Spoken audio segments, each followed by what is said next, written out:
የሚመለከት አጀንዳ አለ።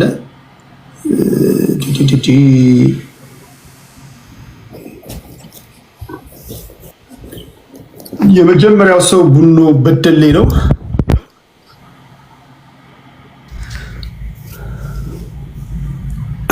በደሌ ቴዲያችን እንዴት ነህ? እንኳን ለኢሬቻ በዓል አደረሰ። እንኳን አብሮ አደረሰን። ቴዲያችን ሰላም ነህ? አለሁልህ። እንዴት ነህ? አለሁ። ኢሬቻ እንዴት ነው? ኢሬቻ እንግዲህ ያው አሁን ገና ገባን። ኦኬ።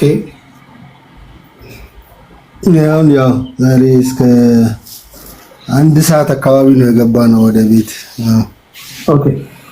በጣም ነው ደስ የሚለው። ቴዲያችን እጅግ እናመሰግናለን። የሚገርምህ ከሌላ ብሔር ብሔረሰብም ከኦሮሞ ማህበረሰብ ጋር ከኛ ጋር ሲያከብሩ የነበሩ አሉ። የተለያዩ ቱሪስቶችም ነበሩ፣ እንግዳዎችም ነበሩ። በአጋጣሚ ያው እንግዶቹን ወደ ማስተናገድ ላይ ነበር የተወሰን ልጆች በዛ ልክ በጣም ቢዚ ነበር። እንግዳዎች ነበሩ በጣም ደስ የሚል ሁኔታ። ካምና የዘንድሮውን ኢሬቻ ደግሞ ለየት የሚያደርገው በጣም ሰላማዊ እጅግ በጣም የተረጋጋ ነበር። ልጆችም ተደራጅተው በየቡድናቸው በመጡበት አካባቢ የተለያዩ እንቅስቃሴዎች ነበሩ። ስፔሻሊ በጣም ቫይራል የወጣች አንድ ልጅ አለች። እጅግ ስትጨፍር በጣም ቫይራል ወጣ የምትታይ ልጅ አይተሃታል አንተ? አላየኋትም። በጣም ቫይራል ይነግረኛለህ። ዋና ነገሮችን ላወራና ስለ ኢሬቻን አስመልክቶ የተወሰነ ደቂቃ ሰጣችሁና መልካም ምኞታችሁን ትገልጻላችሁ። ክብራትና ክብራን ከጀርባ የምትመለከቱት ሀገረ ካኦፒ ይሰኛል። ሶፍት ኮፒው በእጄ ደርሶኛል። አቶ ልደቱ አያሌውን በዚህ አጋጣሚ ማመስገን እወዳለሁ። ይሄ ፊክሽን ነው። ቴሌግራም ላይ ጽፌላችኋለሁ። የምትገቡ ሰዎች ቴሌግራም ላይ የተጻፈውን አንብባችሁ እንደምትመጡ ተስፋ አድርጋለሁ። አንዳንድ ሰው እግረ መንገዱን ዝም ብሎ ሌላ ቦታ ላይ የለመደውን የሚያደርጋለ። እግረ መንገድን ዘቡ ብለህ የምትገባበት ቤት አይደለም። እባክህ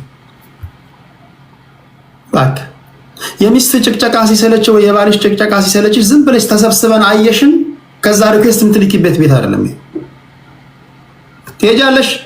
ቴዲ ሐዋሳ ላይ ቴሌግራም ላይ ተጽፎላል። ጊዜ ወስደን ጽፈናል። ምንድነው አጀንዳው? በዚህ ጉዳይ ማውራት እችላለሁ ወይ? ምንድነው ያለኝ ነገር? ምንድነው ያለኝ መረጃ? ተቸግረናል። አንዳንዱ ዝም ብሎ ሲያልፍ ይመጣል። በቃ እነ ቡኖ ተሰብስበዋል ይገባል። ወይ ሚስቱ እምቢ ብለዋለች ማታ። ሚስቱ እምቢ ማለቷን ተከትሎ ያን ፖለቲሳይዝ ያደርገውና ፍሬም ያበጅለትና እቺ ሀገር ወዴት እየሄደች ነው ይላል። እቺ ሀገር ወዴት እየሄደች ነው አትበል። ሚስቴ ወዴት እየሄደች ነው በል። የአብዛኞቹ ሰዎች ችግር የቤታችሁ ችግር ነው። የፖለቲካ ፍሬም አበጅታችሁ የምትናገሩ ሰዎች ደርሰንበታል። ስለዚህ አንዳም ፕሊስ አንብባችሁ ተዘጋጅታችሁ ነው። አንዳንዱ ከጠዋት ጀምሮ ሲሳደብ ይዋላል። አየለ ቤት ተሳድቧል። አየለ ቤት ሲዘጋ ከበደ ቤት ገብቷል። ደግሞ እኮ ቲክቶክን በነገራችን ላይ እንደ አረቄ ቤት ነው የሚቆጥሩት። አረቄ ቤት እዚህ ይላችኋል። የለማ ቤት ተከፍቷል ይላችሁ። የአየለ ቤት ተከፍቷል ነው የሚሏችሁ ለቲክቶክ እንኳን ቴዲ ቤት ከፍቷል። እስኪ እሱ ጋር ሄደን እንጠጣ። እስኪ ቤትን ክፈት። ኢቨን ቲክቶክ እንደዛ እንኳን ቢወሩት ቤትሽን ክፈቺ። በቃ ጠጅ ቤት ሲዘጋ ሌላ ጠጅ ቤት የሆነ ምንድነው ይሄ? ምንድነው መደበኛው? ለምሳሌ ባለበት ሀገር ላይ 3 AM ላይ ይዘጋል ናይት ክለብ እና አፍተር አወር ይባላል። 3 AM ሁሉም ሬስቶራንት ናይት ክለብ ሲዘጋ አፍተር አወር አየለጋ ክፍት ነው እስኪ አየለጋ እንሂድ ብለው ያው እዛ እንደዛ ሰው ይሄን አታርጉ። እስካለን ድረስ እዚህ ወደድክም ጠላህም የሰቀጠጠህም ቢሆን ስነ ምግባር ትማራለህ። ሚዲያ ነው እንደዚህ ነው። በቃ ከፈለክ ጥላኝ ከፈለክ ውደደኝ አይ ዶንት ኬር። ሚዲያ እንደዚህ ነው መሆን ያለበት። ሚዲያ እንደዚህ ነው። የፋኖ ጋዜጠኛ አይደለም፣ የብልጽግና ጋዜጠኛ አይደለም፣ የኦነግ ጋዜጠኛ አይደለም፣ የማንም ጋዜጠኛ አይደለም። እዚህ ጋር የምታይን ሰው አንተ ስፔሻል ዋን። በነገራችሁ ላይ ኢትዮጵያ ላይ የለም እንደዚህ አይነት ሰው አለ። አብዛኛው ጋዜጠኛ ነኝ የሚለው ሰው ወይ የፋኖ ጋዜጠኛ ነው፣ ወይ የኦነግ ጋዜጠኛ ነው፣ ወይ ቲፒኤልኤፍ ጋዜጠኛ ነው፣ ወይ የብልጽግና ጋዜጠኛ ነው። እንደ ጋዜጠኝነት የለም። አንተ ጋዜጠኛ ሳትሆን አንተ ተዋጊ ነህ የለም። ስለዚህ እየዋጠም ቢሆን በቃ እየመረረም ቢሆን አለመድክም ማራና ያስለምዳሉ። ችግር የለውም። እንደዛ ነው የምናደርገው። የተለያዩ ሀሳብ ያላቸው ሰዎች መምጣት ይችላሉ፣ ሀሳባቸውን ማንሸራሸር ይችላሉ። መጀመሪያ በደንብ ለማቃቸው ሰዎች ነው እድል የምሰጠው። እሺ፣ እዚህ ከጀርባ የምትመለከቱት ሀገረ ካኦፒ ይሰኛል። አቶ ልደቱ አያሌው አሁን ያለውን መንግስት በህዝባዊ እምቢተኝነት መጣል ይቻላል ብለው ያምናሉ። አቶ ልደቱ አያሌው ትክክል ናቸው? ትክክል አይደሉም? ታጣቂ ኃይል አሉ። ቅድም ወደዚህ አስደምጣቸዋለሁ አንድ ድምፅ። ታጣቂ ኃይሎች ስራቸውን እየሰሩ ነው። የሚሞተው እየሞተ ነው፣ የሚገለው እየገደለ ነው። ወደ 4 ኪሎ የሚወስዳቸውን መንገድ ይሳካላቸውም አይሳካላቸውም እየሞከሩት ነው። አሁን በወሬ ያለነው እኛ ፖለቲከኞች ብቻ ነን። ስለዚህ የሆነ ስራ መስራት አለብን። እኔ ያሉ አቶ ልደቱ አያሌው ከዚህ በኋላ መንግስት እንደዚህ ያደረገ እንደዛ ሆነ ይሄን ሰራ ያን አደረገ የሚለውን ወሬ ባናወራው ሁሉ ይሻላል። ከዚህ በኋላ ወደ አክሽን መግባት አለብን ይላሉ። ክብራትና ክብራን አቶ ልደቱ አያሌው ይሄ ሀገረ ካኦፒ የተሰኘ መጽሐፍ ነው። ሙሉን አላነበብኩትም፣ ልከውልኛል በስሜ ጽፈው ፈርመው። ከልብ አመሰግናለሁ በአድማጭ ተመልካቾች ስም። ፊክሽን ነው። ሀገረ ካኦፒ የሚባል ሀገር የለም። ነገር ግን በኢማጂኔሽን ኢማጂን አድርገው የፈጠሩት ሀገር ነው። ሲቪል ዲስኦቢዲየንስ ይሄን መንግስት ማክሲመም በ45 ቀን ውስጥ ቢበዛ በ60 ቀን ውስጥ ያሽመደምደዋል ብሎ ያምናሉ። ክብራትና ክብራን ጥያቄው አሁን ያለው መንግስት በህዝባዊ እምቢተኝነት ይወድቃል? አዎ ካላችሁ ህዝባዊ እምቢተኝነት እንዴት ይነሳል? ይሄን እንድትናገሩ እኔ የሚቆረቁረኝ ሀሳብ የለም። የፈለጋችሁትን የመናገር መብታችሁ የተጠበቀ ነው። እኔ የሚቆረቁረኝ በተደጋጋሚ እንደምናገረው ጋጠ ወጥ ከሆንክ ነው። በተደጋጋሚ እናገራለሁ እስኪሰለችኝ ድረስ። ከዛ ውጭ የሚቆረቆረኝ ሀሳብ የለም። በዚህ ጉዳይ እናወራለን። ለማንኛውም አቶ ልደቱ አያሌው እንዲህ ብለዋል። እስኪ እናድምጣቸው። የመሸፈን ልብሱን የመሸፈን ቀለቡን የመሸፈን ጉዳይ እኮ እጅግ እኮ ከባድ እኮ የሀገሪቱን ኢኮኖሚ እኮ እየበላው እኮ ይሄ መንግስት ገንዘብ እያተመ እንደሚያስራችን ነው ቃል እየበላው እኮ። እንኳንስ በዚህ አይነት ሁኔታ የኢኮኖሚ እድገቱ ተገጥቶ ኢንቨስትመንት ተዳክሞና የተሟላ የኢኮኖሚ እድገት ኖሮ በ10 ዲጂት በ11 ዲጂት እያደግን ማለት ነው። አሁን ያለውን ጦርነት ማካሄድ በራሱ ችግር ውስጥ የሚከት እጅግ ኤክስፔንሲቭ ጦርነት ነው እየተካሄደ ያለ። ይሄ ጦርነት የሀገሪቱን ኢኮኖሚ በልቶታል ውስጡ። አንድ ወቅት ይሄ ኢኮኖሚ ዘጭ እንደሚል ምንም ጥርጥር የለም። አንድ ወቅት ብራችን፣ አንድ ወቅት ዝምባብዌ ሲሆን እንዳየነው ወረቀት ነው ወደ ወረቀትነት በዛ ሂደት ውስጥ ያለ ነው እና ሪሊ አሁን ይሄ መንግስት የሚመጣውን ችግር የመቋቋምና የመመከት ምንም እድል የለው።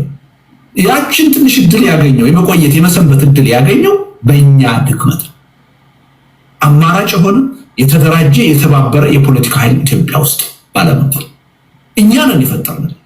አሁን ትንንሽ እንደ ግሉኮስ እንዳይሞትም እንዳይድንም ለመሰንበቻ የውጭ ኃይሎች የውጭ መንግስታት እርዳታ የሚሰጡትም አማራጭ ስለጠፋ መንግስትን የሚረከብ ሌላ የፖለቲካ ኃይል በሌለበት ሁኔታ ይሄ መንግስት ኮላፕስ ቢያደርግ አካባቢው ወደ ቀውስ ወደ ባሰ ቀውስ ሊሄድ ምን አማራጭ አለን ብለው ነው ነጮቹ እየደጎሙት ያለ እየረዱት ያለ።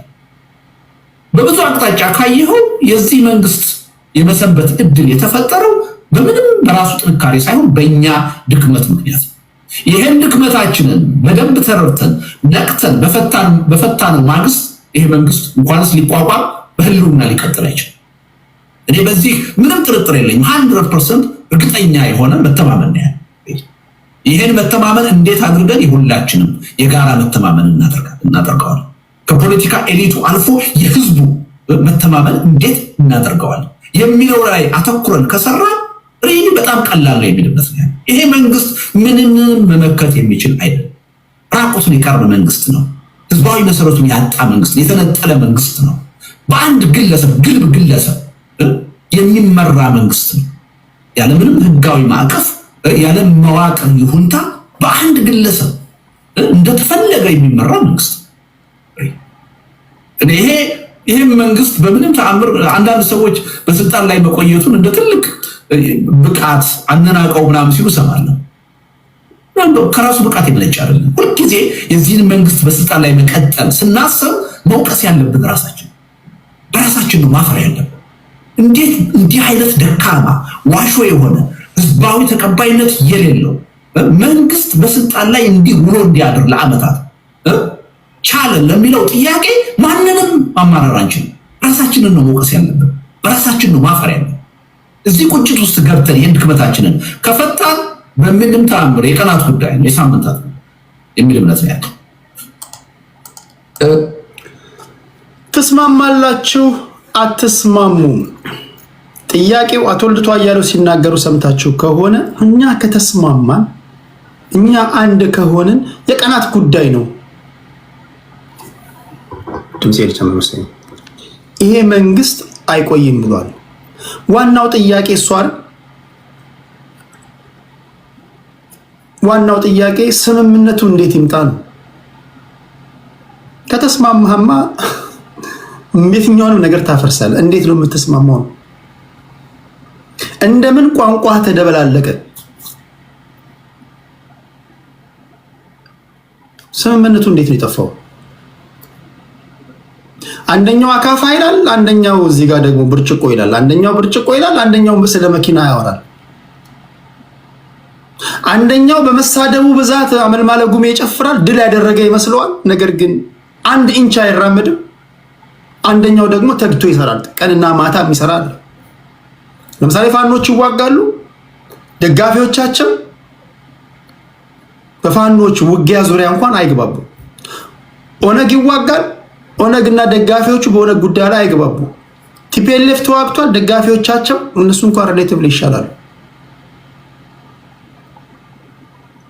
አንድነቱን ማምጣት እንደምን ከበደ ተውት። ሌላው ይቅር፣ አብሮነት ለኢትዮጵያ የሚባለው ስብስብ ራሱ እንደምን ልዩነታችን በሂደር ይቀመጥና ነገ ከነገ ወዲያ አንድ እንሆናለን ያሉት አይደለም። ኦኬ፣ ልዩነቶቻቸውን በሂደር ከማስቀመጥ ይልቅ ለምኑ ዛሬውኑ አንድ አልሆኑም የሚሉ ጥያቄዎች ይነሳሉና ዋናው ጥያቄ እሱ አይደለም እንዴ? አንድነቱ እንዴት ይመጣል? አንድነቱስ እንዴት ጠፋ? በሚሉት ጉዳይ ነውና ሲቪል ዲስኦቢዲየንስ ወይም ደግሞ ህዝባዊ እምቢተኝነት በቀጣይ 45 ቀናቶች ቢበዛ 60 ቀናቶች ይሄን የብልጽግና መንግስት ለአንዴና ለመጨረሻ ጊዜ ከስልጣን ያስወግደዋል ብለው ነው የሚያምኑት አቶ ልደቱ አያሌው። በነገራችን ላይ አቶ ልደቱ አያሌው ብቸኛው ሰላማዊ ታጋይ ናቸው። በሀገራቸው እንዳይገቡ የተከለከሉ ሰው ናቸው። ሌሎቹን ግባና ታገል ትላለህ። አቶ ልደቱን ግን እንደዛ ማለት አትችልም። ብቸኛው ገብተህ ታገል ምናምን የማትሉት ፖለቲከኛ ቢኖር አቶ ልደቱ አያሌው ነው። ምክንያቱም አቶ ልደቱ አያሌው በተደጋጋሚ ወደ ሀገራቸው ለመግባት ሞክረው እንዳትገቡ እንዳትመጣብን ተብሎ የተባረረ ፖለቲከኛ ነው። ስለዚህ ከሱ ውጭ ሌሎቹን ልትሉ ትችላላችሁ። በተረፈ ግን ህዝባዊ እምቢተኝነት ኦኬ። አቶ ልደቱ በኢንተርቪያቸው ሙሉን አድምጫለሁ። ሙሐመድ ቡአዚዝ ያስነሳውን የሊቢያ የቱኒዚያ አብዮት ይጠቅሳሉ። የግብፅን ሪቮሉሽን ይጠቅሳሉ።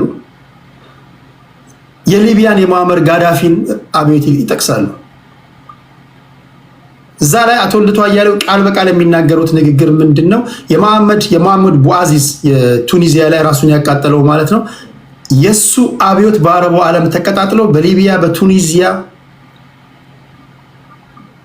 ዲሞክራሲ ያስፈልገናል ብለው መንግስታቸውን ገልብጠዋል የሚል ንግግር ይጠቀማሉ።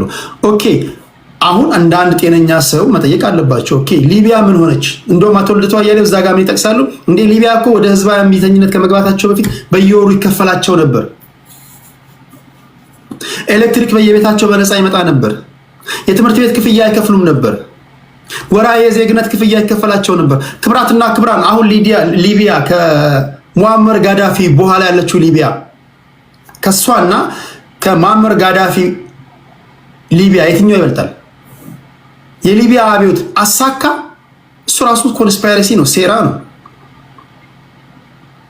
አንዳንዶች በእስራኤል ድጋፍ ባራክ ሁሴን ኦባማ የፈጸመው ስህተት ነው ይላሉ። ስለዚህ በህዝባዊ እምቢተኝነት ሀገር ስላወረድክ ምን አይነት መንግስት ነው የምትመሰርተው? ሊቢያ ዛሬ አሸባሪዎች መፈንጫ ሆናለች አይደል? ህዝባቸው እንደምታዩት ነው። ሶ ፖይንቱ ምንድነው? መንግስት ከጣልክ በኋላ እንዴት ያለ መንግስት እንደምትመሰርት ራሱ አሁን ይሄ ህዝብ ማወቅም ይፈልጋልና በዚህ ጉዳይ ላይ መናገር ይጠበቅባቸዋል። ፖለቲከኞች ናቸው። ኢትዮጵያን የምታክል ሀገር ስታወሩ ወይም ደግሞ ካለፉት እንኳን ሀገሮች እንኳን ተሞክሮ እንኳን ስትወስዱ በህዝባዊ እምቢተኝነት ሀገር ይቀይሩ። እነ ሶሪያን ማየት ይቻላል። አሁን ምን ሆኖ የሚሆንም ማጣቀስ ያስፈልጋል። ይሄ ለማስፈራራት ምናምን ሳይሆን ያ የማይሆንበትን ነገር ሰፍታችሁ እንድታቀርቡ ነው። ሌላ ነገር አይደለም።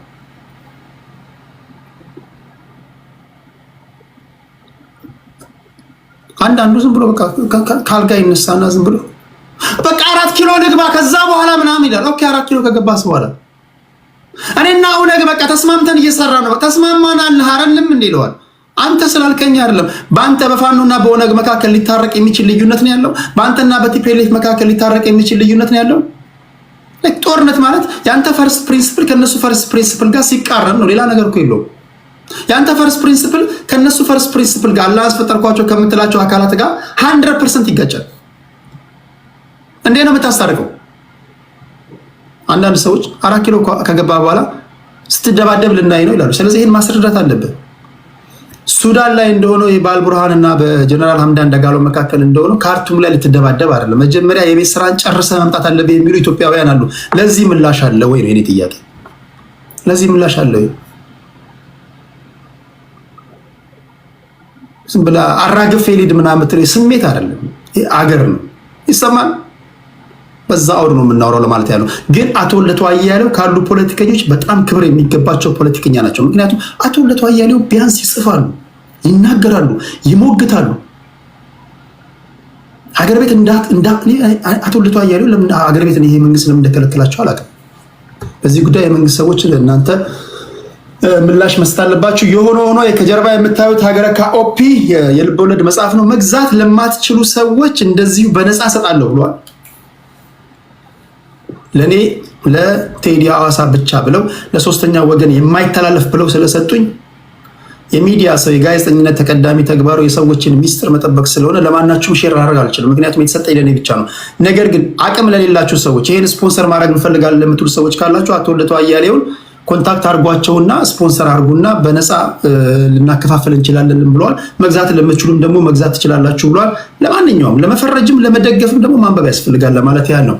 በዚህ ጉዳይ ላይ እናወራለን። ክብራትና ክብራን፣ ኦኬ። ይሄን ካልኩኝ በኋላ ሁለተኛውና ዋነኛው ጉዳይ ኢትዮጵያ ለኤርትራ የሰጠችውን የሀገርነት እውቅና ልታነሳ እንደምትችል እየተነገረ ነው።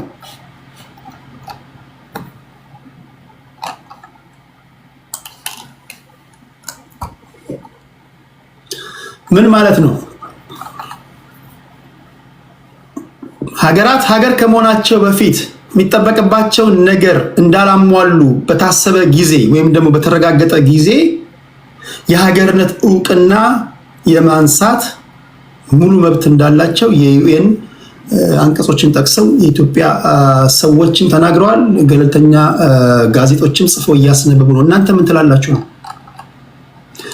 ይሄ አሁን ላይ ለምን መጣ? እንደምታውቁት በተደጋጋሚ የቀይ ባህር ጉዳይ የተባለ እየሰማን ያለንበት ጊዜ ነው። እነዚህ ሰዎች ላስገባ ሌሎቹን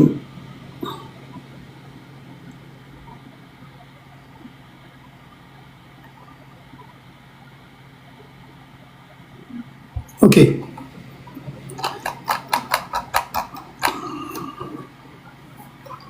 በተለይም ከታሪካዊ ጠላታችን ጋር ከግብፅ ጋር በተደጋጋሚ የሚሰሩት ይሄ ጸባጫሪ ፕሮቮኬቲቭ ድርጊታቸው ከጊዜ ወደ ጊዜ እያስቆጣን ነው ይላሉ የኢትዮጵያ መንግስት።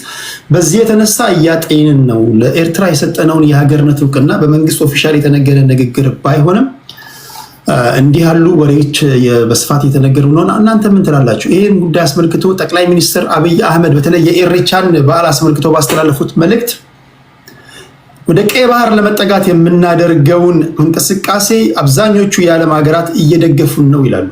የቀይ ባህር ጉዳይ ኢትዮጵያ ኤርትራ እንዴት ያዩታላችሁ? ሰሞንኛ ጉዳይ ነው። ክብራትና ክብራን፣ ኢትዮጵያ ለኤርትራ የሀገርነት እውቅና ሰጠችም ነፈገችስ ለኤርትራ ምን ይጎልባታል?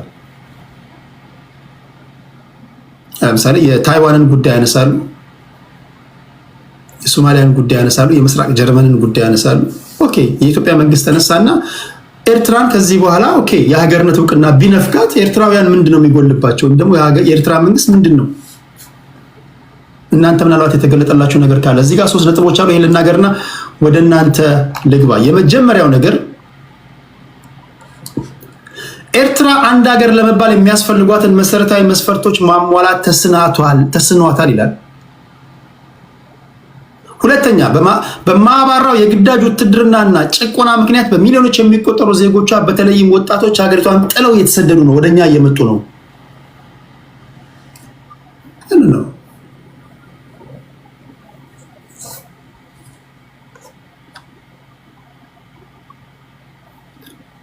ቴዲ በቃ ባሌ አይደለህም ብለሽ ከፈታሽኝ በኋላ ምንድነው የምትመላለሹ መሰለኝ። እንደዛ መሰለኝ እንዲገባችሁ አመዶ እንዲገባህ ብዬ ነው። ትንሽ ፖለቲካው ውስብስብ ከሆነ በሚገባህ ቋንቋ ላስረዳ ብዬ ነው። የሆነ ሚስት ወይ ሴት ጓደኛ ነበረቻችሁ ከአንተ ጋር ኑሮ በቃኝ ብላ ተለያየች፣ መኖር ጀመረች። ልጆቿ ከሌላ የወለደችው አንተ ጋር ነው የሚያመሹት፣ አንተ ጋር ነው የሚበሉት፣ አንተ ጋር ነው የሚጠጡት። እንዴ ለዚህማ አንድ ላይ አንቺም ነኝና ለምን አትበይ መሰለኝ። እንደዛ ነው ያስኬዳል። ምሳሌው ክብራትና ክብራት ተገንጥላችሁ ህዝቦቹ በሙሉ ወደ ጊዜ የሚመጡ ከሆነ ወደኛ የሚሰደዱ ከሆነ አንደኛችሁ ለምሰብሰብ ብላችሁ እኛ ጋር አትመጡ ነው መሰለኝ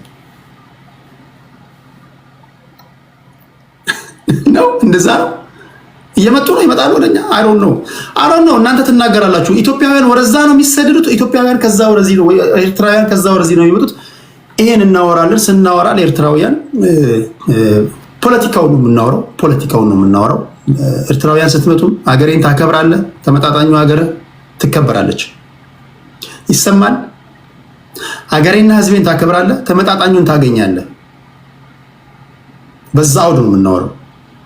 እዚህ ጋር የምታይን ሰው በሀገሬና በህዝብ የሚደራደር ሰው አይደለሁም። አንበሳ ስለሰጠ፣ ኩፍያ ስለሰጠ፣ 10,000 ስለሰጠ፣ ስለወደቅ ስለተነሳ እንደዛ አይደለም።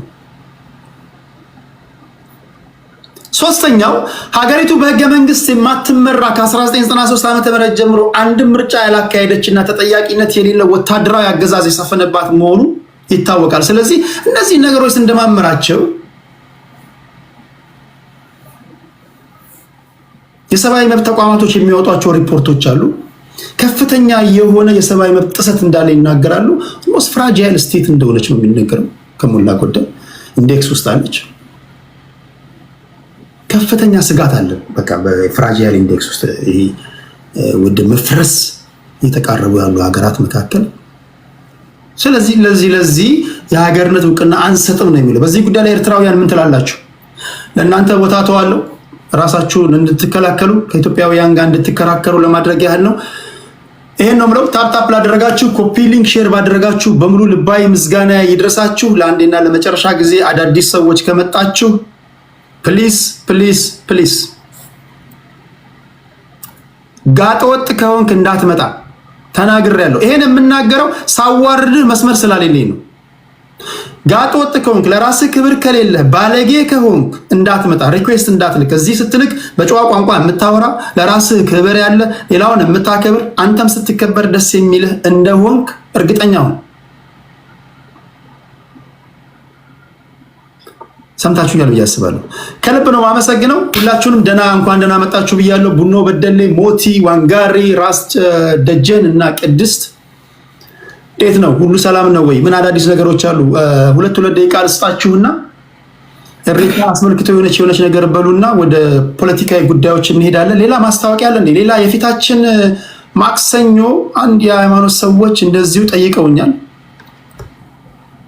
መድረክ ስጠን ብለውኛል። ስለዚህ መድረክ ሰጣችኋለሁ። የፊታችን ማክሰኞ ማለት ነው።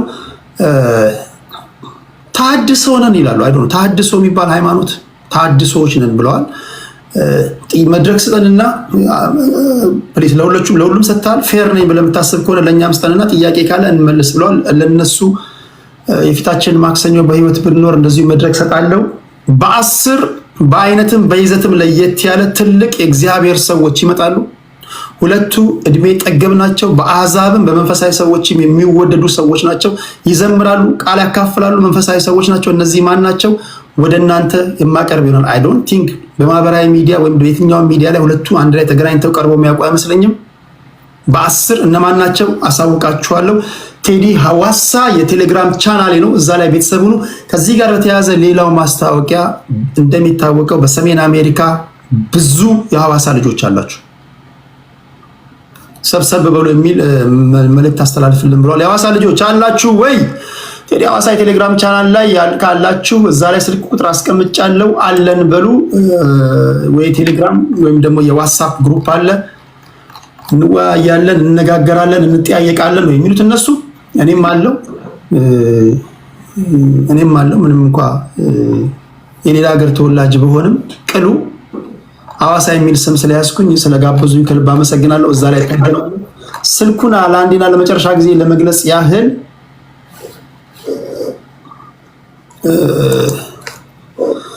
+1 647 647 819 4117 +1 647 819 4117 እጅግ አስፈሪውን የሆነ ማህበር እንመሰርታለን ነው የሚሉት። አይዶን ነው ምን ታያቸው አላውቅም። የሐዋሳ ልጆች በሰሜን አሜሪካ ያላችሁ የሐዋሳ ልጆች ሰብሰብ በሉ ይላሉ። ምን ታያቸው አላውቅም። ምናልባትም ሶስተኛው የዓለም ጦርነት የተቃረበ ስለመጣ ሊሆን ይችላል፣ አላውቅም። አነሳሳቸው ግን ያስፈራል እንደ ከዚህ ቀደሙ።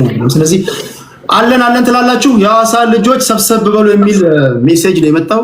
ቴንክ ዩ ከልብ አመሰግናለሁ። ወደ ቡናችን እንሄዳለን። ሌሎቻችሁ ታፕ እያደረጋችሁ ላላችሁ ልባዊ ምስጋና ይድረሳችሁ። እሺ ቡናችን ኢሬቻን አስመልክቶ ምን ታዘብ፣ እንዴት ነበር? እስኪ 1-3 ደቂቃ ልስጥ። በጣም ጥሩ ቴዲ ይሰማላ? ኦኬ እሺ። ያው ያንተም ያለበት ሁኔታ ጥሩ ነው። ምህዳሪን ሰፋ አድርገህ እያወራህ ያለው ነገር ስፔሻሊ ልጆች ድራቸውን በሉ ልጆችን ሌቦችን ከማጋለጥ አኳያ የሚያጭበረብሩትን ከዛ አኳያ የምታደርጋቸው በጣም ደስ የሚሉ ናቸው። ምህዳርን ሰፋ አድርገህ ለማለት ፈልጌ ነው። ያው ኢሬቻን በተመለከተ ያው እንደምታወቀው ኢሬቻ አንተ እንደገለጽከው የምስጋና ታንክስ ጊቪንግ ኦሮሞ ማህበረሰብ ተሰብስቦ የሚያከብረው ሃይማኖታዊ ባህል ነው። እንግዲህ ይሄ እንደዚህ አይነት ነገሮች መብዛት አለባቸው። በደንብ አድርጎ መንግስትም እንዲጋፋ አድርጎ በእርግጥ አንዳንድ ግለሰቦች መንግስት ለምንድን ነው የሚያግዘው፣ መንግስት ለምን ኢንቮልቭ ያደርጋል የሚሉት አሉ። መንግስት ግዴታ አለበት። ባይዘው የኢትዮጵያ ህገ መንግስት አንቀጽ 88 መንግስት የመደገፍ ግዴታ አለበት። አገሪቷ ውስጥ ያሉ ባህላትን፣ የሃይማኖት ባህላትን፣ የተለያዩ ካልቸር ላይ የተለያዩ እንትን ላይ ክብረ ባህላቶች ላይ መንግስት የማገዝ ግዴታ አለበት፣ የማስተባበር ግዴታ አለበት።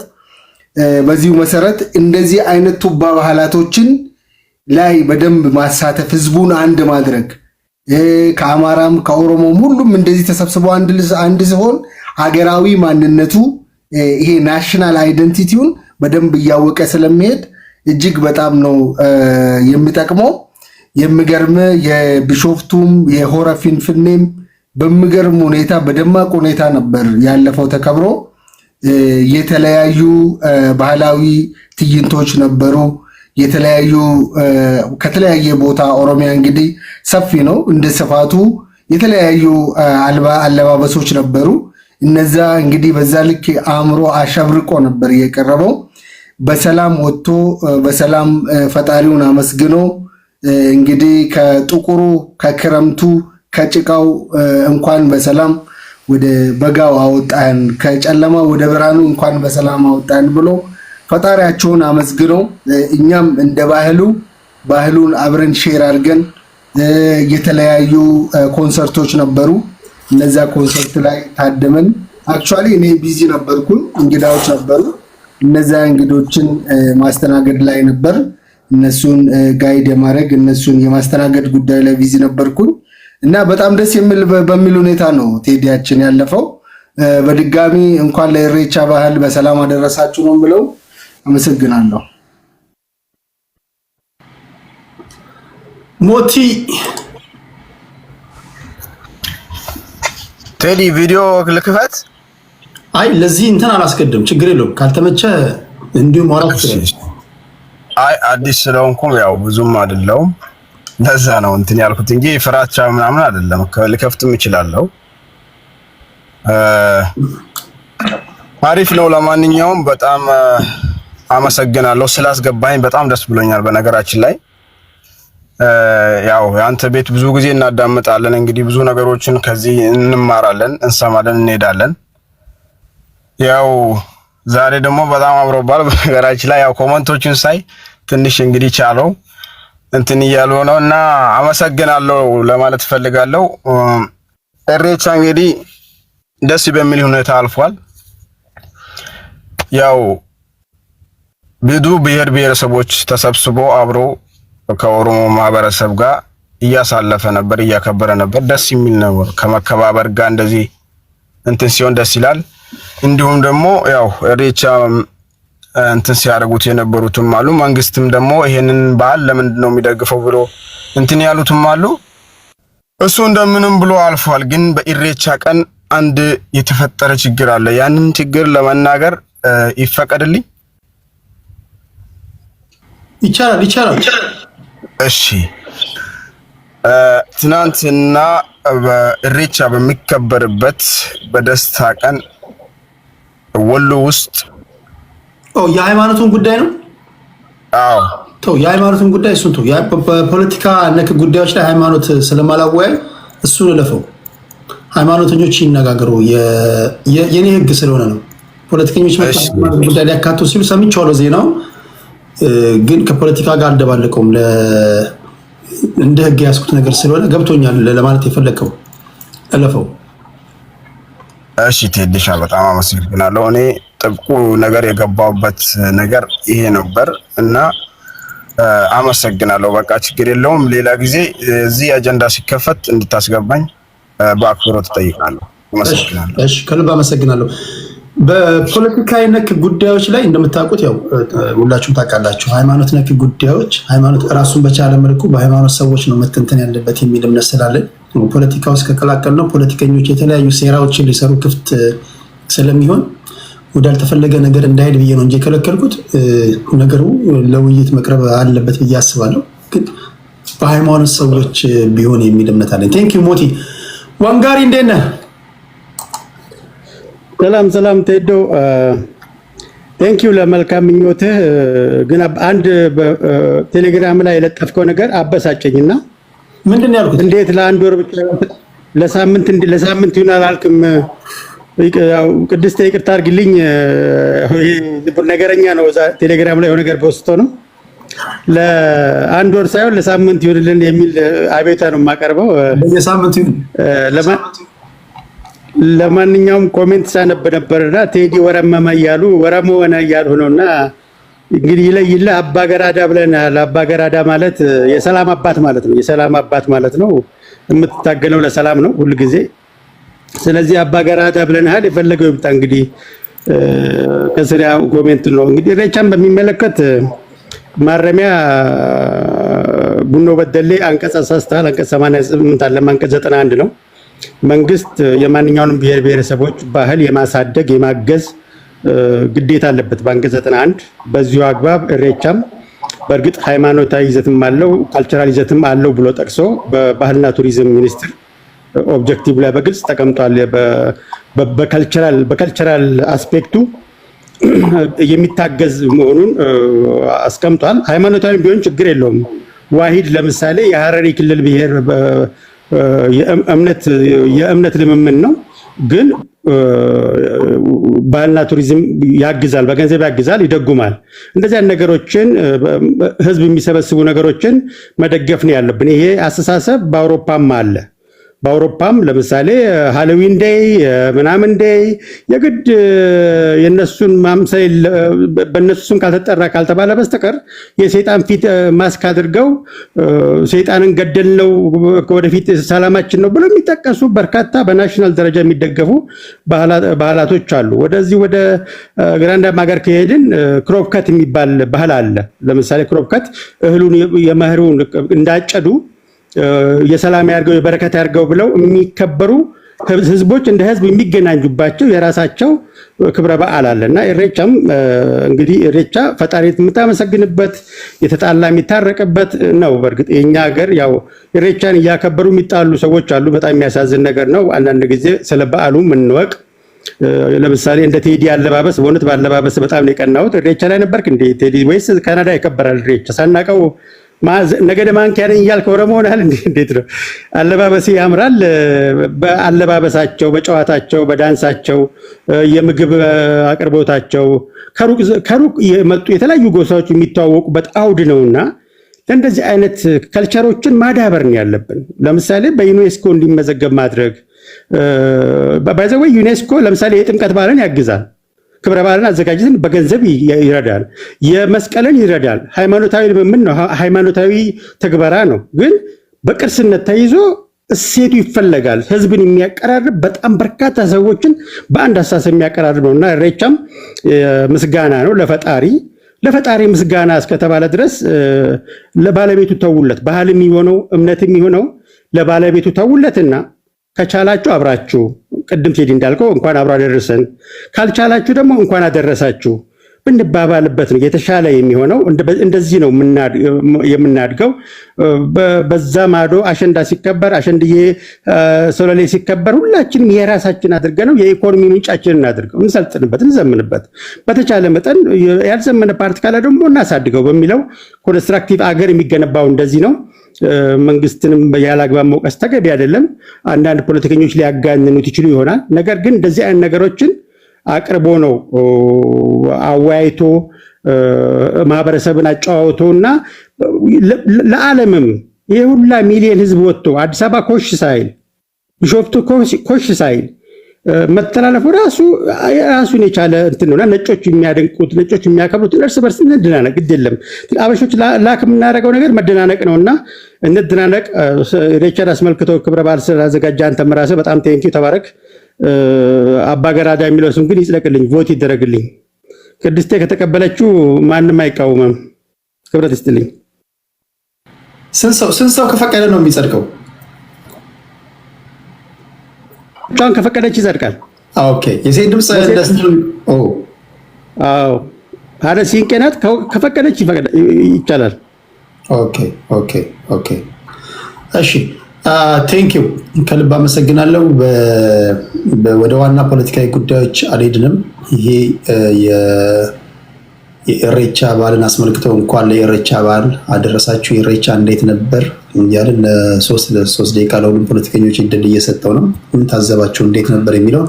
ከዛ ወደ ዋናው እሳት ወደ ሆነ ፖለቲካዊ ጉዳዮች እንመጣለን ለማለት ያህል ነው። ራስ ደጀን የምትለው አለ? ሰላም ቴዲ፣ እንደምን ዋላችሁ?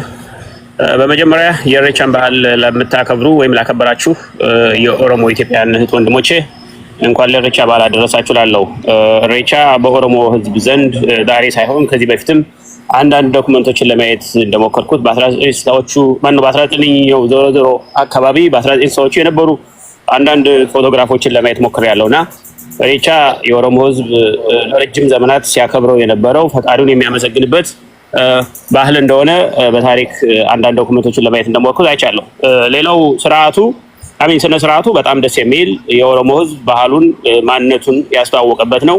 እንደዛ አይነት ነገሮች መቀጠል አለባት ብዬ አስባለሁ። ግን መንግስት ግን ወደ ፖለቲካ ይዘት የወሰደው ስለሆነ እሱ ጥንቃቄ የሚያስፈልግ ይመስለኛል። የኦሮሞ ሕዝብ ባህሉን፣ ታሪኩን፣ ማንነቱን፣ ትውፊቱን፣ ያኗኗር ዘዴውን እንደሚገልጽ ሁሉ ሌሎች ኢትዮጵያንም ደግሞ ተመሳሳይ መብት እንዲኖራቸው ቢደረግ በጣም መልካም ነው። በዚሁ አጋጣሚ ለምን ከተባለ ለምሳሌ አማራው ወይም ሌላ ኢትዮጵያዊ አረንጓዴ፣ ቢጫ፣ ቀይ ባንዲራ ይዞ በመስቀል በጥምቀት ሲወርድ ሲወጣ እያየነው ነው።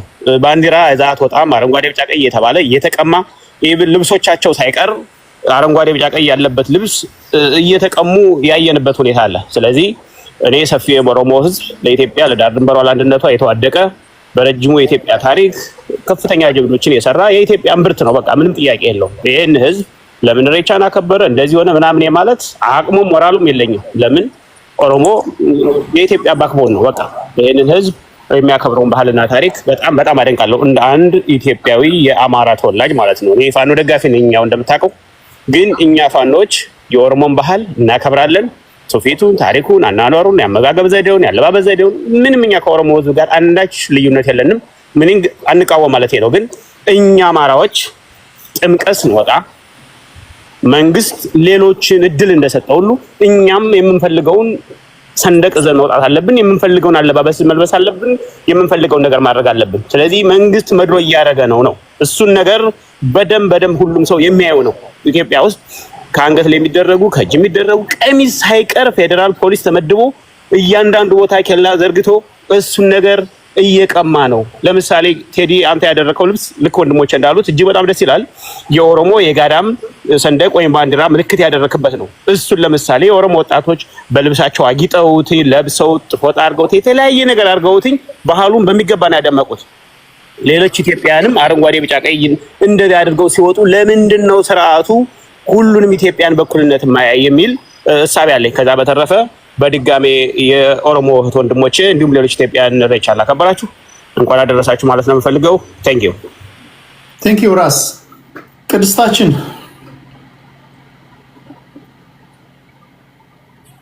ሰላም እንዴት ናችሁ? አለን ከታችን ከላይም ያላችሁት ኢሬቻ ሃይማኖታዊ በዓል ነውም የኦሮሞ ባህል ነውም ብላችሁ ለምታከብሩ እንኳን አደረሳችሁ።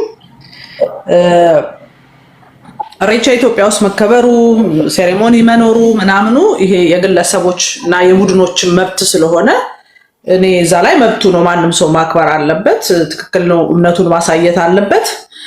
የኔ ግን ትልቁ ኢሬቻ ላይ ያለኝ ኮንሰርን የኢሬቻ ባለቤት የሆኑት አካላት በበላይነት ኃላፊነታቸውን መውሰድ አለባቸው ብዬ ነው ማስበው። ኢሬቻ ሃይማኖት ከሆነ በትክክል ተመዝግቦ እንደሌሎቹ ሃይማኖቶች እውቅና ተሰጥቶት በትክክል ሴሬሞኒውን ማካሄድ የሚችሉባቸው ነገሮች መፈጠር አለበት። ባህልም ከሆነ በተመሳሳይ ልክ እንደሌሎቹ ሁሉ ዩኔስኮ ላይ መመዝገብ የሚቻሉባቸውን እድሎች ፈጥሮ መሄድ ያስፈልጋል ብዬ ነው የማስበው።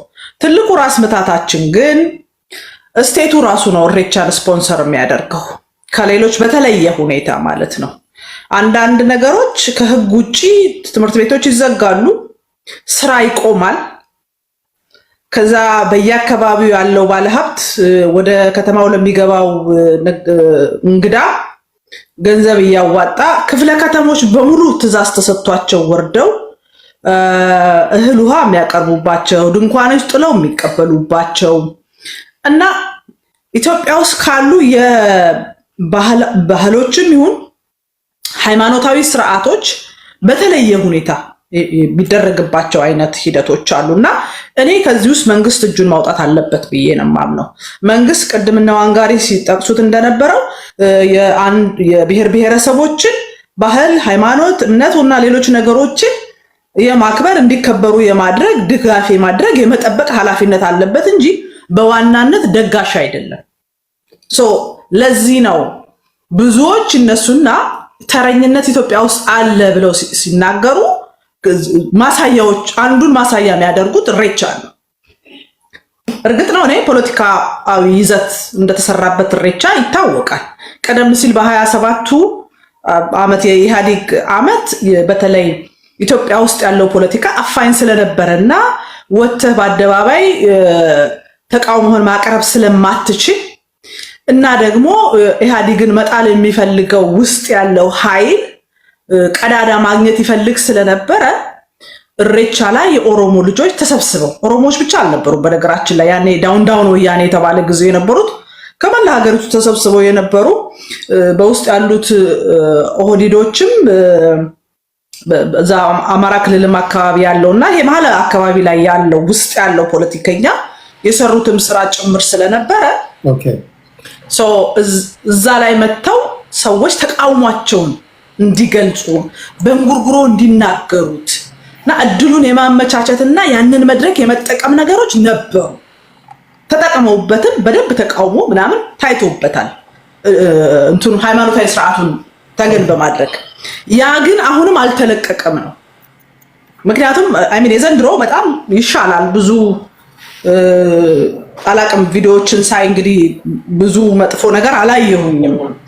ግን ካምና ጀምሮ የነበረው አንድን ማህበረሰብ ነጥሎ የማስፈራራት እንደዚህ አይነት መልእክቶችን የማቅረብ ምናምን ነገሮች ነበሩት። አሁንም እኔ ሁልጊዜ ኢሬቻ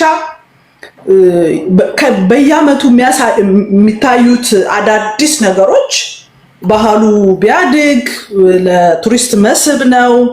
የኦሮሞ ልጆች የራሳቸውን አለባበስ ባህላቸውን ጀስት እኔ እንደ ፌስቲቫል ቢሆን በጣም ደስ ይለኛል። ሌሎች ኢትዮጵያውያንም መጥተው የሚታደሙበት የሁላችንም ነው ብለን ማክበር እንድንችል የዚህን ባህል ወይም ሃይማኖት ለባለቤቱ ቢሰጥ መንግስት ከዚህ ውስጥ እጁን ቢያወጣ እና ሌሎቻችንንም በጥርጣሬ ከምናየው አዎ ተረኝነቱን እያካሄደ ነው ብለን ከምንከሰው ለጉዳዩ ባለቤቶች ሰጥቶ የጉዳዩ ባለቤቶች ደግሞ ሁሉንም ኢትዮጵያዊ ቢጋብዙበት እና የሀገር ሀብት ቢሆን በጣም ጥሩ ነው ብዬ ነው የማስበው። ቴንክ ዩ ቅድስታችን። ወደ ፕሬዝዳንት ነው የምንሄደው። ፕሬዝዳንት አብዲሳ። እሺ ቴሪ፣ ሰላም ሰላም፣ እንዴት ነው ፕሬዝዳንት? ሰላም ነው፣ አመሰግናለሁ። ተከታይ ነኝ። ቢያንስ ከሁለት ዓመት ይሆናል አንተ ሪኩዌስት ሳደርግ አታስገባኝም። ስራጋም ሲቀየም ኖር ያለው ዛሬ ግን ይቅርታ አድርጌልሃለሁ። አመሰግናለሁ። ሐሳብህን በጣም ነው የሚከታተለ እያንዳንዱን ነገር። ዛሬ ራሱ አላመንኩም። በጣም ነው የማመሰግነው። ፕሬዝዳንት አብዲሳ ሪኩዌስት ካላኩ ካሁን በኋላ ታስገባኛለህ። አሁን በእሬቻ ላይ ያለኝ ሐሳብ ነው የምጠይቀኝ። እሬቻ የኦሮሞ ሕዝብ የሚሳተፍበት በዓል ነው። ከበፊትም አሁን አዲስ የሆነው ምንድነው? አዲስ አበባ ውስጥ በዚህ ልክ ሰው ወጥቶ ሲከበር ህዝቡ ስላላየው ህዝብ በዚህ ልክ ወጥቶ ሲያከብር ልክ ሁሉም ተረኛ የሆነ ስለሚመስለው ነው እንጂ በፊትም ህዝቡ ያከብረዋል። ምንም አዲስ ነገር አልተፈጠረም። አዲስ አበባ ውስጥ በክፍለ ከተማ ደረጃ እኔ ያየሁት ምግብ ስሩ ተብሎ ተልኮ ሳይን፣ እኔ ሲቪል ሰርቫንት ነኝ። የህዝብ መንገድ ጽዳት ሰራተኛ ነኝ። መንገድ ሲጸዳ ሌሎችም ሃይማኖት የሚከተሉ ወንድሞቻችን ተሳትፎ መንገድ ሲያጸዱ ነው እኔ እንጂ ያየሁት። ምግቡን የሚያቀርቡት ልክ ቁልቢ ገብርኤል ጉዞ ሲደረግ ምግብ ይዘጋጃል። ምግብ ይዘውላ ይሄዳል ወንድሞቻችን። እንደዛ ከየቦታ ሊያከብሩ የመጡ ሰዎች ድንኳን ጥሎ ምግባቸውን አዘጋጅቶ እዛ ሰርቶ ነው እንጂ የሚበሉት። እኔ ይሄን ምስክር የሚሆነው ከተማ ውስጥ የሚኖረው ፍንፍኔ ውስጥ ስለሚኖር ይሄን ልመሰክር ይችላልው። ነገር ግን ይሄ ከላይ የተቀመጠ አቅጣጫ አይመስለኝም። በየክፍለ ከተማ ያሉ ካድሬዎች ራሳቸውን ለማሳየት የሚያደርጉት ጥረት አለ። ለምሳሌ የአሸንዳ በዓል ሲከበር በየቦታው እየዞሩ የህዋትን ባንዲራ በአለባበስም በምንም ያሳያሉ ወጣቶች። እንደገና ደግሞ የአባ ገዳም ባንዲራ በምንም ልጆች ይዛሉ፣ ህዝቡም ይለብሰዋል። አሁን ይሄ የምትለኝ ማነው? ከሷ በፊት የተናገረው ሰው ማድለዋል፣ ቀሚሱን ላይ ያስወልቃሉ ለሚለው መንግስት ፋኖ የተባለውን ግሩፕ አሸባሪ ብሎ አልፈረጀውም። ነገር ግን ይዋጋሉ። ያንን ባንዲራ የሚይዙ ወጣቶችን ያስራቸዋል። ያ ነገር ቢጣራና ቢቀር ወጣቶቹ ባይታፈሱ ይሄ ልክ አይደለም ነው ማለት። ፖሊስን ማሰማራት እና ሰላምን ማስጠበቅ በቂ ነው። ሰዎችን ሳይፈልጉ ወደማይፈልጉበት መገፋፋት ስለሚሆን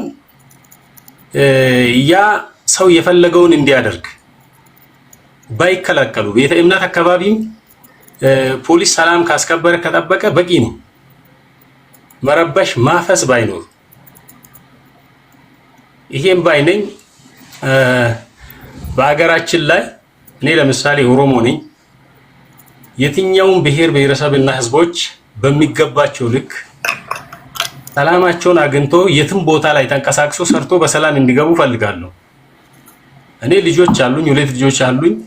ልጆቼ ላይ እንዲደርስ የማልፈልገው አደጋ ጦርነት በሚደረግበት ቦታ ላይ ወንድሞቼ ላይ እንዲደርስ አልፈልግም።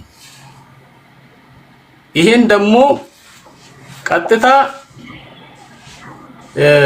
ጦርነትን ጠዋት እና ማታ ተዋጋ ተጋደል የሚሉ አሉ።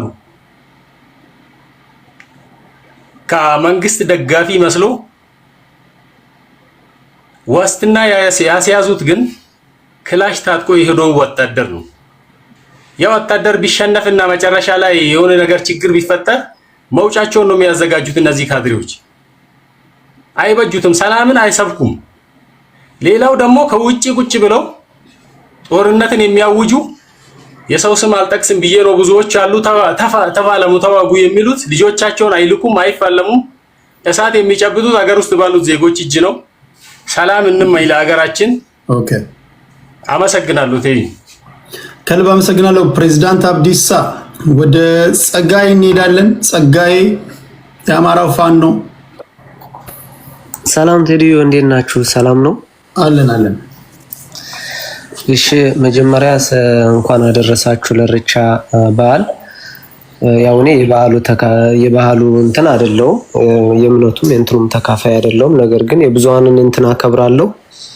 ይገልጸኛል ስላለ አንድ ማህበረሰብ አከብራለሁ። ባህላችን ነው እስካለ ድረስ አከብራለሁ። ነገር ግን ኢፍትሃዊ ተግባር እየተሰራና ይሄ የተደረገው የፖለቲካ ነው ብዬ ነው ማምነው። ካሁን በፊት ኢሬቻ በዚህ ሁኔታ ተከብሮ አይተናናቅም። ምክንያቱም ያው ከዛሬ ስንት ዓመት በፊት ዋት ያደረገውን እናውቃለን። ላስቲርም በወፍ በረር ነው የተከበረው። ይሄን ያክል አልነበረም። አሁን ግን የኛ የአማራ እንደ አማራ ተወላጅነት ብዙ በዓሎች ያሉና ሲሆን እንደ ክርስትና ሃይማኖት ጥምቀትን የመሰለ መስቀልን የመሰለ እንዲሁም ቅዱስ ዮሐንስ እንዲሁም የተለያዩ ጉዞዎችና በዓሎች ያሉና ቢሆንም እንዲሁም ደግሞ ብዙሃን የምናከብረው ደግሞ ልክ እንደዚህ እንደ ኢሬቻ ባይሆንም ኢሬቻን ሊያመስለው ያለ ሻዴ ወይም አሻንድዬ የምንለው አለ። እሱን በምናከብርበት ሰዓት በሀገራችን በአማራ ክልል የአልባሳት እንድናወልቅ ዱላ እንኳን እንዳንይዝ ባህላችን የሚገልጽ ነገር እንዳንይዝ ኢፍትሃዊ ተግባር እየተሰራብን ይሄን የኦሮሞ ሕዝብ ወይም ደግሞ የኦሮሞ እናቶች፣ አባቶች፣ ወንድሞች እያያችሁ ዝም ማለታችሁ እንደተቀየምናችሁና እንዳዘንባችሁ እንድትረዱ። ምክንያቱም ፋኖ የሚታገለው ያው ለራሱ ለነጻነቱ ቢሆንም ነገር ግን እዛ ውስጥ አሁን አልገባም። ምናልባት እዛ ጋር አያይዛችሁ የመንግስት መጠቀሚያ ባትሆኑና ባህል የአንድ ሀገር የአንድ ማህበረሰብ መገለጫ ነው ብዬ አምናለሁ። ስለዚህ ይሄን ነገር እናንተም ባጽኖት እዩት። ይሄ ዘንድሮ ኢሬቻ የፖለቲካ እንጂ እናንተ እንዳላከበራችሁት ማንም የሚያውቀውና የታወቀ ነው። ይሄም ደግሞ የራሳችን በእንትናችን የምናየው ነው እና ሁለተኛው ደግሞ ምንድነው የአማራ ሕዝብ የራሱ የክልል ባንዲራ ያለን ሲሆን በአረንጓዴ ቢጫ ቀይ ስላለ ነው ወንድሜ። የራሳችን የክልል ባንዲራ ያለን ሲሆን ነገር ግን እኛ የማንጠቀምበት የክልል ባንዲራችን የማንፈልግ ክልል የለንም ብለን የኢትዮጵያን አረንጓዴ ቢጫ ቀይ የኢትዮጵያ ባንዲራ እንደሆነ እንዲታወቅ መሆኑን ደግሞ ይዘነው የምንንቀሳቀሰው አረንጓዴ ቢጫ ቀይ የኢትዮጵያ እንጂ የክልል እንዳልሆነ እንድታውቁ እና ይሄን እናንተም የኢትዮጵያን አማራ ኢትዮጵያን የሚወድ ኢትዮጵያዊ እንደሆነ በዚህ መገንዘብ አለባችሁ እንጂ ህወሓት የሰጠንን ባንዲራ አንፈልግም ብለን የጣልነ ምርጥ ኢትዮጵያዊ አማራ ነን። ይሄን ላለው ቴዲዬ ለሚቀጥለው እንትን ደግሞ ታችሁኝ ተከታተለ። ከልብ አመሰግናለሁ ጸጋዬ የአማራው ፋኖ። የመጨረሻ ወደ አፍሪካ ዩናይትድ እንሄድና ወደ ፖለቲካዊ ነክ ጉዳዮች እንሄዳለን። አፍሪካ ዩናይትድ እንዴት አለን አለን። እንዴት ነህ? ሰላም ናችሁ? ጤና ይስጥልን። ኢሬቻ በሰላም ተጠናቋል። እንኳን ደስ አለን ለማለት እንፈልጋለን። የኢሬቻ በዓል በተመለከተ በዘንድሮ ዓመት ፍጹም ሰላማዊ በደመቀ የአዲስ አበባን ከተማ እና የቢሾፍቱን ኢኮኖሚ በሰፊው ያነቃቃ ብዙ የልብስ ዲዛይኖች የታዩበት የህዝቡ መስተጋብር በጣም ያሳደገ ከሁሉም የኢትዮጵያ ብሔር ብሔረሰቦች የተሳተፉበት ደማቅ ሆኖ ነው የተከበረው። ስለዚህ ሁሉ እዚህ ላይ የተሳተፉ በዓሉ የኛ ነው ብለው ከሁሉም የደቡብ ብሔር ብሔረሰቦች ከሁሉም የሀገሪቷ ክፍሎች ተሳትፈዋል እና እነሱም በጣም የሚደነቁ ናቸው። ይሄ በዓል ወደ ኢትዮጵያዊ ካርኒቫል ሊያድግ የሚችል ሁሉም ምስጋና የሚያቀርብበት ክረምቱን በሰላም ስላወጣህን መልካም ዝናብ ስላገኘን ፈጣሪያችን እናመሰግናለን የሚል ስለሆነ ሁሉም ያለ ሃይማኖት ገደብ ወይም ሊሚት ፈጣሪውን የሚያመሰግንበት እንጂ የተለየ ነገር የለው። አሜሪካኖችም የታንክ ጊቪንግ ቀን አላቸው። ሌሎችም ወደዚያ አድጎ በዚያ ደረጃ ነው የኢትዮጵያ ብሔር ብሔረሰቦችና ህዝቦች የኦሮሞም ህዝብ እያከበረ ያለው። ሌላ ትርጓሜ ሊሰጡ የሚፈልጉ አካላት የራሳቸው ፍላጎት ያላቸው ነው። ግን ይሄ በዓል ለአዲስ አበባ ከፍተኛ የሆነ የኢኮኖሚ መነቃቃት የሚፈጥር በአልባሳቱ ዘርፍ በተለይ ማለት ነው። በምግብም እንደዚያው ብዙ በሚሊዮን የሚቆጠር እዚህ የሚገባው አዲስ አበባ ይበላል፣ ይጠጣል፣ ልብስ ይገዛል። ሌሊቱ ሙሉ መስቀል አደባባይ ወጣቶቹ በቡድን ሆነው ሲጨፍሩ የሚያድሩበትን ትዕይንት ላለ ሰው በጣም የሚገርምና ሁሉም ሊሳተፍበት የሚገባ ነው። ከፍተኛ የሆነ ትዕይንት ነው የሚካሄደው። ሌሊቱን ሁሉ በየግሩፕ ነው ወጣቱ ሲጨፍር ያድራል። ጧት ደግሞ በስነ ስርዓቱ መሰረት ኢሬቻ ስነ ስርዓት ካካሄደ በኋላ ወደ ቤቱ የሚሄድ ነው። ይሄ በጣም ጥሩ ነው። የድጋፍ በተመለከተ የሚነሳው በመሰረቱ ከጥላቻ ነው የሚነሳው እንጂ ለምሳሌ የመስቀል ዳመራ ሲካሄድ የአዲስ አበባ ከተማ አስተዳደር ሙሉ ከስቴጅ ጀምሮ ሁሉንም ከቨር ያደረገው ወጪውን የአዲስ አበባ ከተማ አስተዳደር ነው። ለሁሉም ሃይማኖቶች እንደሚታወቀው በአፍጥር የምንበለው በተለያየ መልክ ያለምንም አድሎ የአዲስ አበባ ከተማ አስተዳደር ይሄን ያካል። እንደውም የመስቀል ዳመራ ላይ ከተማ አስተዳደሩን ሲያመሰግኑ ሰምታችኋል ብዬ ነው የማስበው። ስለዚህ ከጥላቻ የተነሳ ለኢሬቻ ብቻ የተደረገ አድርጎ የሚያቀርቡ ሰዎች ከራሳቸው የባህሉ ፎቢያ የተነሳ የሚናገሩት እንጂ ምንም የተለየ ነገር ለኢሬቻ የተደረገ የለም። ኢሬቻ ለአዲስ አበባ ከተማ እንደውም ትልቅ በረከት ይዞ የሚመጣ በኢኮኖሚ ከፍተኛ መነቃቃት የሚፈጥር ነው። ድሮ ሱቆች ይዘጉ ነበር። አሁን ምግብ ቤቶች ሁሉም ተከፍተው አገልግሎት የሚሰጡበት ስለሆነ በዚያ መልክ መታየት አለበት እንጂ አድሎ አለው ምናምን የሚለው ፍጹም ውሸት መሆኑን ለማንሳት ነው። ቴንኪው ቴዲ። ቴንኪው ከልብ አመሰግናለሁ። በድጋሚ ለኦሮሞ ብሔር ተወላጆች የኢሬቻ በዓል እንኳን አደረሳችሁ ለኢሬቻ በዓል። ይሄ በዓል እንደኔ እምነት ሌሎቻችሁም እንደምታስበው አላውቅም እየሰፋ እያደገ መሄድ አለበት ብዬ አስባለሁ። ለሀገር እንዲሁም ደግሞ ሀገር ለማስተዋወቅ መዋል አለበት ብዬ አስባለሁ። በዓሉን ለምታከብሩ በዓሉ ላይ የታደማችሁ በሙሉ ምን ታዘባችሁ?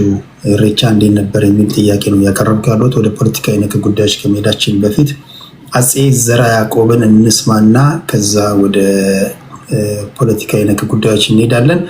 ሌሎች ከኢሬቻ ጋር ተያይዘው የታዘባችኋቸው ቅሬታዎች ካሉ ግን በሰፊው እንወያይበታለን። ለምሳሌ ቅድም አንድ ፕሬዚዳንትም ሲናገር ነበረ።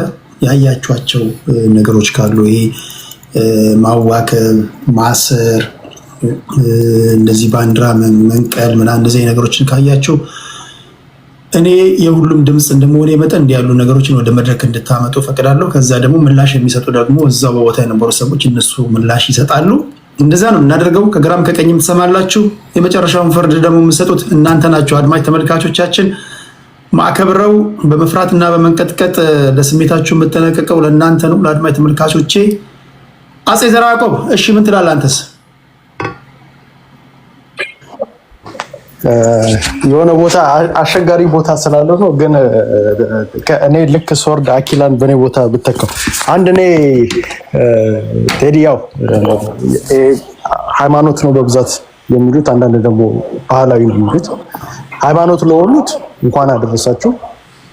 ያው ግን እኔ ያየሁት ምንድነው ቅድምም ቅድስት ስታወራ እንደነበረው ይሄ ሞር ፖለቲሳይዝ የተደረገ ነገር ያየን ያለና ሞር ይሄ በመንግስት ባጀት ተደርጎ በስነ ስርዓት እንትን ከዚህ በፊት አሁን ለምሳሌ አማሮች አሸንድዬ ምናምን ሲያከብሩ ሶልና አሸንድዬ እንዳይከበሩ ተደርገው ግን አሁን እያየን ያለ ነው። ግን የኦሮሞ ባህል ነው ተብሎ የሚመጣው ግን በመንግስት ባጀት በስነ ስርዓት እንዲከበር እየተደረገ ነው። ኢቨን ሳም ኦፍ ዘ ፒፕል የሚመጡት ኢቨን የአዲስ አበባ ነዋሪዎች አልሆኑ ከሌላ አካባቢ መጥተው እያከበሩ እያየን ያለ ነው። እና እኔ ይሄንን ነገር የማየው ሞር ፖለቲሳይዝድ ነው እንጂ ሞር እኔ ከካልቸር ጋር ነው። ግን አንድ ነገር ግን ከዛ በፊት ቴዲ የሆነ ድምጽ ይሰማል ነገ ያስተጋባል።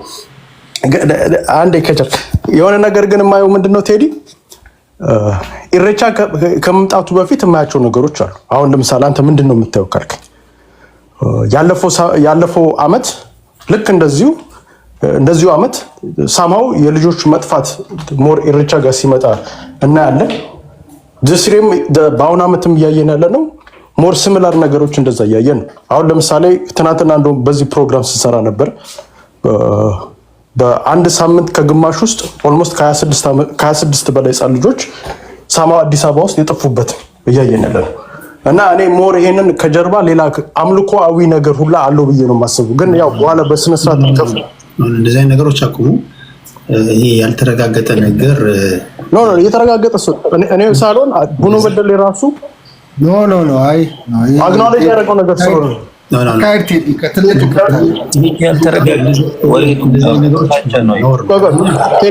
ቡኖ በደሌ ራሱ ትናንትና አግኖሌጅ ያደረገው ነገር ስለሆነ እዛው በቤት እንጨርስ፣ በቤቱ ይሻላል። ቡኖ በደሌ ራሱ ስላሰማ ይችላል። ትናንትና ራሱ ይሄንን ነገር ትክክል ነው ተደርጓል ተብሎ ራሱ የተናገረው እያወራ ነው። አንተ ቤት እናውራ። አይ ሌላ ነገር ነው።